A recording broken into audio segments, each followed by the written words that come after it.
ipagamot ka. Hindi ba sinabi ko may pampagamutan na, may pera, hindi naman katulad dati. Sabi, yung pera makikitain yun eh. Sa pool, ganyan si Joel, ultimong... Hindi nagsasabi talaga na ano yun. Di ba lumabo yung mata niya? Hindi nga. sa amin sinasabi na malabo na pala ang mata. Kung hindi parang pinilit pa noon na magpa-check up po siya. Malabo na pala. Nasa 250 na ata yung mata niya, yung grado, tas wala pa salamin. Naiyak din kami nung napa-check up namin yun. Sabi nga ng doktor, bakit hinayaan na lumabo ng ang mata niya. Parang 200, ano ba yun? 50. 250 po yung niya, grado. Tapos hindi namin, akala namin, hanggang gano'n na lang yung lagi niya sinisikreto. Yung pala, meron pang mas matindi. Ano ba, just Joelyn daddy? Ano sabi mo? Anak, mahal na mahal kita. Walang araw na hindi kita mamimiss. Kasi lagi mo sinasabi sa akin, kahit yung mga chat, yung mga conversation natin sa chat, sa atin lang dalawa, yung sa account ko, saka sa account mo, sa atin na lang yun. Kasi pag may iyak lang pag lagi kong mababasa. Ako naman lagi kong binabasa. Kasi parang ang hirap talaga kahit may nagsasabing mag-move on na, parang hanggang sa ngayon hindi ako makapaniwala. Kasi pag gising mo na dyan, tatawagin ka, Daddy, mamaya pang pasok ko, huwag kang makulit. Tapos ganyan, Daddy, mamaya mag-ice coffee tayo. Sabi yun, Daddy, gusto kong ganyan sa sa mall mamaya, baka pwede tayong dumaan. Sige, walang problema to, may pera naman ako eh. Tapos nakabili pa nga kami ng 2 sapatos na yung gusto niya, hindi pa sa nasusuot. Ayun. Nahirap.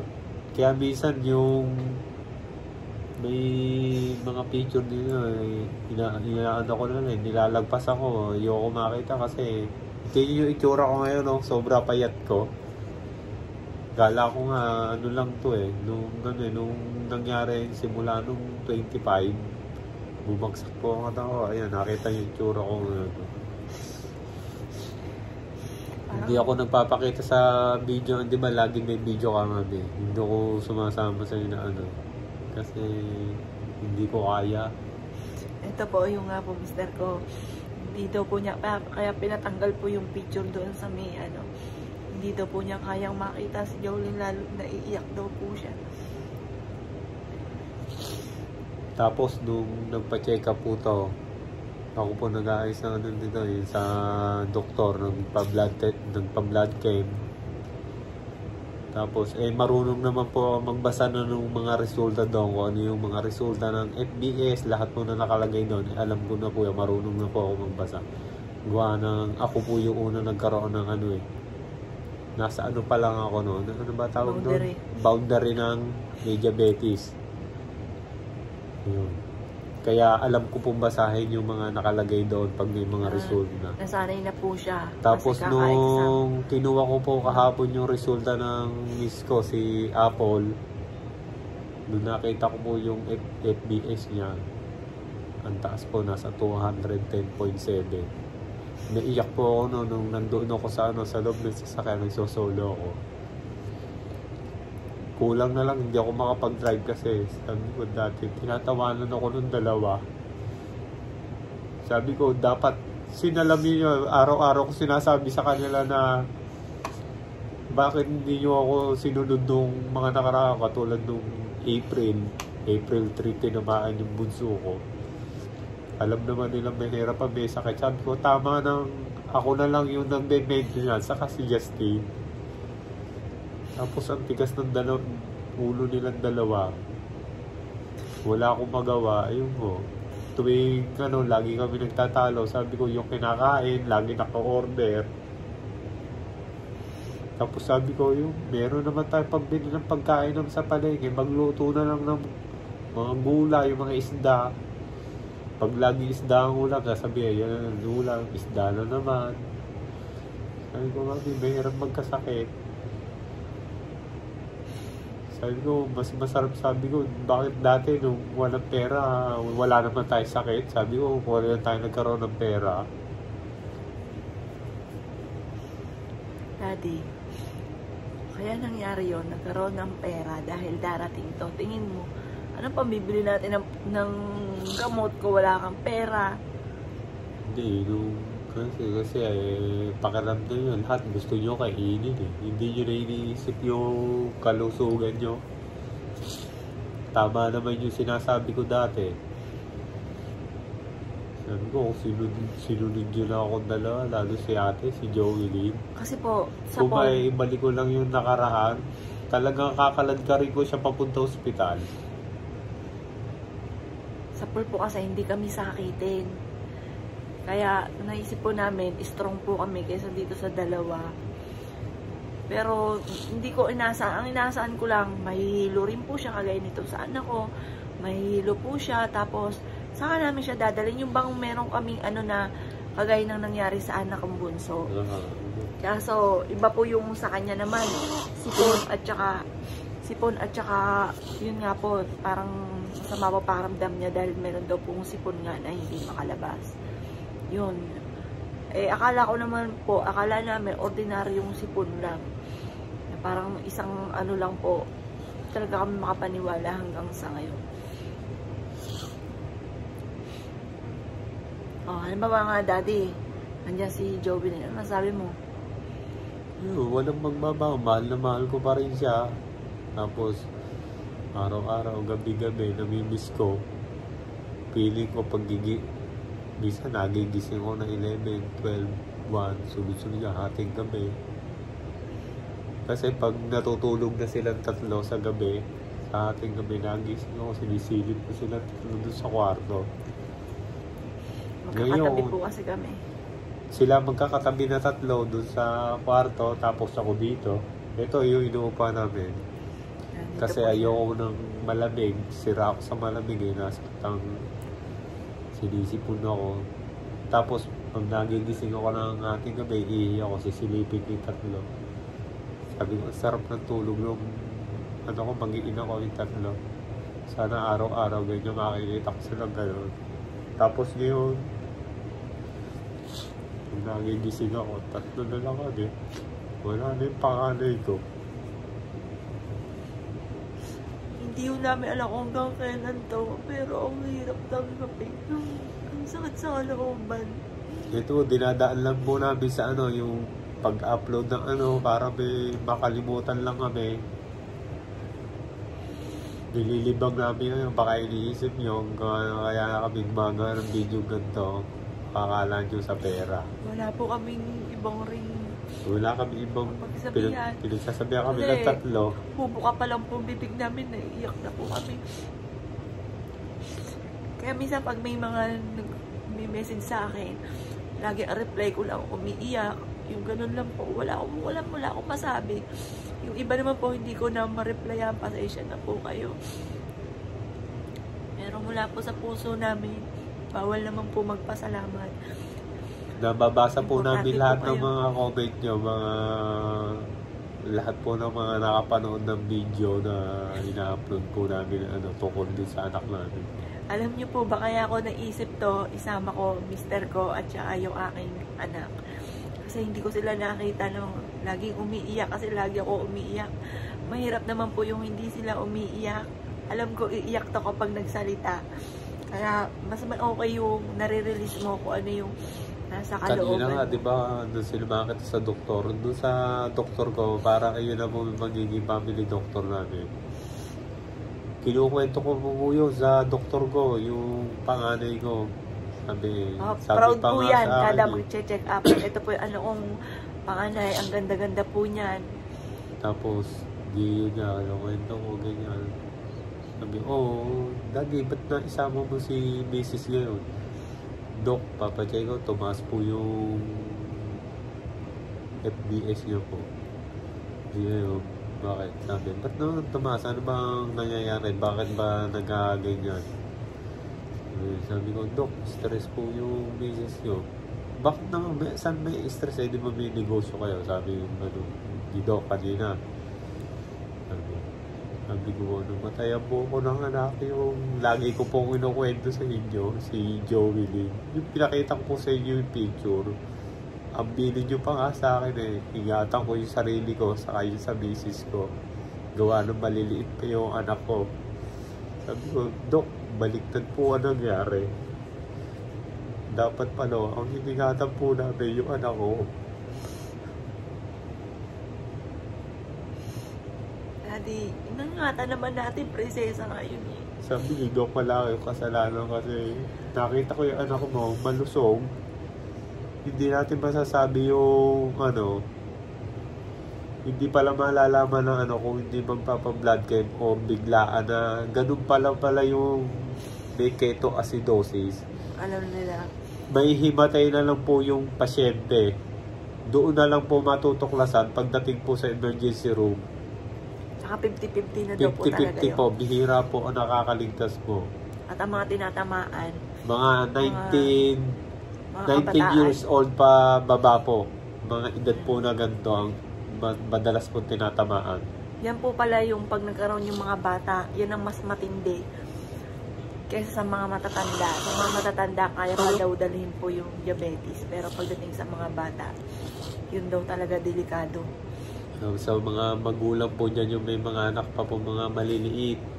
Lalo na kung may lahi kayo, yun ang Opo. pinakamayor din eh, yung may lahi. Kahit po wala kayong mga lahi, ito lang po masasabi ko sa inyo, hanggat may oras pa, kung may mga pera po kayo, ipa-blood test nyo, ipa-blood chem nyo po, kayong pamilya po, huwag po kayo manghinayang dun sa gagastusin nyo.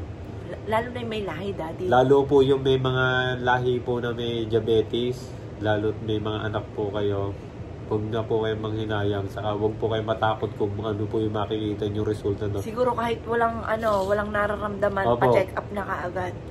Mas maganda po yung nalalaman nyo na po ngayon, yung mga kung ano po ang para po maagapan ng doktor, mabigyan ng gamot para hindi lumala.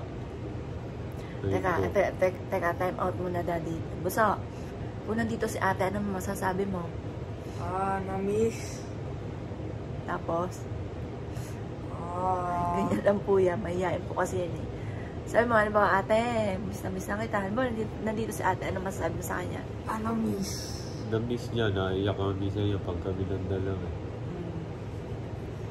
Kaya yan po, hinahayaan lang po namin siya na pag minsan naglambing, mami, bilan daw ng toys. Kasi po, yun nga, kasi baka nga siya naman na sobrang ma-stress kaya iningatan po namin. Kung pwede nga lang pong isild ko na po ito sa isang talagang ayokong palabasin. Gwapo nga lang, nag-iisa na lang po ito eh. Ayan po, bukas po, merong yan. Bukas naman, siya naman ang may check-up naman po. Sunod-sunod itong linggo to, sunod-sunod ang check-up nyo eh. Sunod ang Tapos check-up, kaya bukas hindi naman na po agad nakapasok. siya. Bukas may ECG siya, X-ray, chest X-ray yun. Kasi daw po nga, baka may komplikasyon na. Kaya kailangan X-ray, tapos para ECG. makita yung parang mabigyan na agad ng gamot. Nagkaroon na ng phobia. Tapos doon sa tingin mo, Daddy, kailan tayo makaka-move on? Hindi pa masabi, Kasi may mga oras po na parang hindi ako naiyak. May mga oras bigla ko siyang maalala. Naalala ko yung mga lagi namin nagkukwentuhan kami, Kasi yung mga pinagkukwentuhan. iba naman kasi yung routine natin sa iba eh. Kasi tayo araw-araw magkakasama. Kulang na nga lang, sumama tayo doon sa klase ng sa school. Kunyari, may pasok siya. Gusto na, parehas, nandun tayo.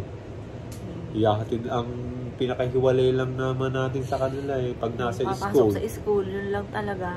Pag uwi, tayo na naman din ang kasama. Ay si Justin, ilang oras lang, papasok ko ng 7.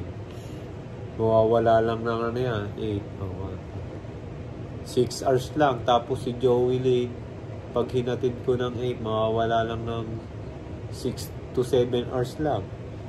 Tapos sa gabi, magkakasama na naman kami. Sabay-sabay kami kumakain. Tapos sabay din kami natutulog. Yun, magkukwentuhan. O kinabukasan, gano'n na naman. Gigising. Si Apple, mag-upload ng video, magbibideo siya. Gano'n naman, mag-uusap na lang kami ng anak ko si Joey Lynn, si Justin. Papaliguan, mauna yung ate niya. Pag naligo si Justin naman, tapos kakain kami sa baba. Minsan hindi siya kasama, maraming ginagawa. Ako lang mag-isa, ihahatid ko yung dalawa. Ayun, ganun. Sa araw-araw, walang ganun. Ilang taon na ganun. Kahit nung hindi pa maganda yung buhay natin, ganun na eh. Lagi po kami Kahit nung si magkakasama. Justin, si Joey Lynn pa lang yung anak natin. Hindi nga nagko-commute yun eh. Hindi nakaranas eh. Iwanan mo yun, hindi marunong mamasahe yun. Hindi marunong mag-tricycle. Ito nga lang po siya nag-aaral-aral gawa ng sabi ko, aba anak, nakakahiya pag nagkaroon ng pamilya, wala kang kaalam-alam. Nag-aaral-aral siya mamlansya, nag-aaral-aral magugas ng pinggan. Siguro mga Nag-aaral-aral isang taon din na maglaba. siya na mamlansya ng uniform ni Justin. Naglalaba-laba, tapos naglilinis dito sa loob. Nag-aaral-aral na po siya ng gano'n. Yan. Pero hindi lagi, birang-bira naman. Kasi minsan mister ko naman ang namamlansya. Lalo na po ngayon, all around po kami. Sabi ko sa mister ko, huwag na mo. Wala na po kami kasambahay. Hindi na kami kukuha ng kasambahay. Baga, unang-una, malilibang ka rin nun, tapos pagpapawisan ka rin nun. Ayan. Baga, tulungan na lang. Hindi, yun po yung tsura ko. Butod, ang payat ko na po. Kasi walang araw, walang oras na hindi ko inaisip yung panganay ko po si Joey. Madali po kasi sabihin na mag-move on na. Lahat po ng mga comment yun dun sa mga video sa Facebook, lahat po sa TikTok, sa YouTube, lahat po ng mga lahat po ng mga nagko-comment mo na nababasa po namin lahat yun. Siguro mangyayari rin yun. Siguro yung paminsan na kalimutan mo kasi may ginagawa ka. Pero pag nag-iisa ka na po, tapos biglang may isip, dati doon siya nakaupo. Tapos I love you siya, I love you mami, I love you daddy. Gusto mo ng kape? Yan ang pinaka. Ayun, madalas sa umaga, sa hapon, sa gabi. Gusto mo ng kape, timplahan kita. Kunyari, nakasimangot lang yung mami niya. Sabihin nun, ni Joey Lynn, mami, gusto mo kape? Yun lang ang niya sa akin. Nakangiti pa yun, mami, gusto mo kape? Tapos yung kahit di ako umuot, titimpla na yun. Kahit walang sagot na oo yan, basta nakatimpla na yun. Yun na nakakamiss doon, yung mga... Halimbawa, nandito si ate, ano mong masasabi mo pa? Yung mga lagi sinasabi ni Joey. Ako, masasabi ko lang, ate, bakit ganun? Parang ambulance, Pagdodo. Bakit wala mo lang pa Walang yung... Wala siya sinabi na may sakit siya. May nararamdaman.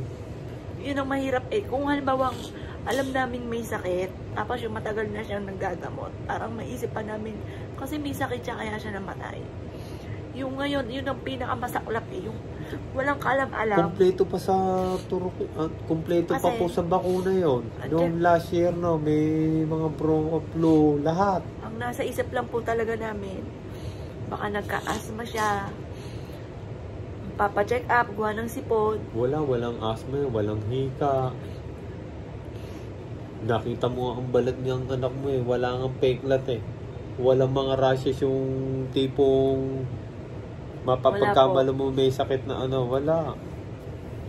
Isa lang po ang peklat niya yung na sa tuhod na sa bike. Dito, nagsosolong medyo maitim ng konti. Napakasikreto po niya. Nagtaob na, narinig ko, nagtaob ka, pero tumayo siya kaagad. Sabi niya, hindi daw siya nagtaob, pero yung dugo na umaago sa binte ay hindi niya maitatanggi. Saka yung pagtulong niya sa ibang tao. Saka yung pagtulong sa ibang tao. Yung pala, may tinutulungan siyang ibang tao na hindi namin alam. Hindi namin alam. Sobra yung sakripisyo. Na hindi namin alam na may ginagawa pala siyang 19 years old pa lang siya. Pagtulong na parang hindi dito, ordinary yung tulong lang po yung ginagawa ng anak ko. Grabe, parang siya na yung naging breadwinner doon. Opo, yung gano'n. Parang yung parang siya yung pinagtatrabaho nung pamilyang yun, Kaya samantalang dito sa amin baby yun. Kulang na nga lang paliguan yun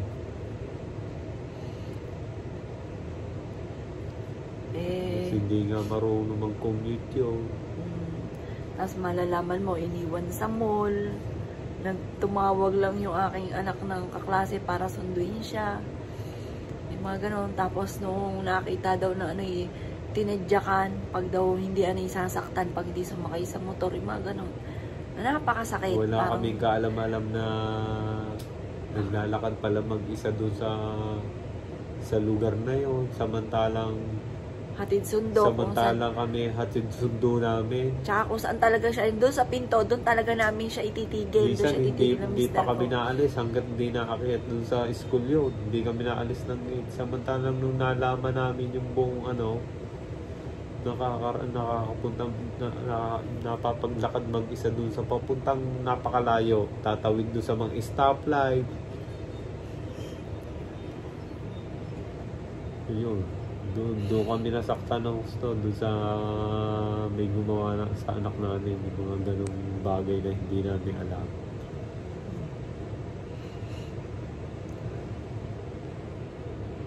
Yung pagtulong na yun ng anak natin sa kanila, bahala na sila. Yun nga po. May nakapagsabi po sa amin na idemanda or kaya yung puntahan namin doon, bawiin yung mga sabi bagay. Wala na po sa namin na hahayaan na po namin. Hahayaan na po namin kasi magalit man po kami. Wala na naman yung anak namin. Tsaka bagay lang naman yan eh. Kung may babalik yung anak ko, sumugod na ako doon kung may babalik yung buhay ng anak ko. Talagang ora mismo, nandun na kami. May nalaman ba tayo na nangihingi pa ng bahay, no?